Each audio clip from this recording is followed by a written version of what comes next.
ভাই আপনি কি জিমেইলের পাসওয়ার্ড ভুলে গেছেন বা ফেসবুকের পাসওয়ার্ড ভুলে গেছেন বা বিকাশ রকেটের পাসওয়ার্ড ভুলে গেছেন? তো নো টেনশন, আজকে আমি দেখিয়ে দিব আপনি যে সকল পাসওয়ার্ড ভুলে গেছেন সেই পাসওয়ার্ডগুলো আপনাদের ফোন থেকে কিভাবে বের করবেন। ফোন স্ক্রিনটি লক্ষ্য করুন, আমি দেখিয়ে দিচ্ছি।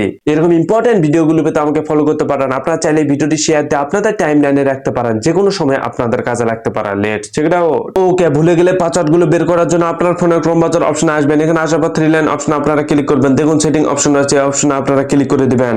দেওয়ার পর দেখুন গুগল পাসওয়ার্ড ম্যানেজার নামে একটি অপশন রয়েছে, অপশনে আপনারা ক্লিক করবেন। এই অপশনে ক্লিক করার পর এখানে দেখুন ফেসবুকের পাসওয়ার্ড, জিমেইলের পাসওয়ার্ড, রেলওয়ের পাসওয়ার্ড, সকল কিছুর পাসওয়ার্ড এখানে আপনারা পেয়ে যাবেন। দেখুন আমি যখন ফেসবুকের অপশনে ক্লিক করি তাহলে কিন্তু এখানে দেখুন ফেসবুকের পাসওয়ার্ডটি কিন্তু চলে এসেছে। দেখুন নাম্বার সহ কিন্তু পাসওয়ার্ডটি চলে এসেছে। এভাবে আপনারা চাইলে এখান থেকে এসে পাসওয়ার্ডগুলো দেখে নিতে পারবেন। দেন এখান থেকে যদি আমি ব্যাক দিই এখন জিমেইলের পাসওয়ার্ড অপশনে যদি আমি ক্লিক করি দেখুন তাহলে কিন্তু জিমেইল সহ কিন্তু পাসওয়ার্ড চলে এসেছে।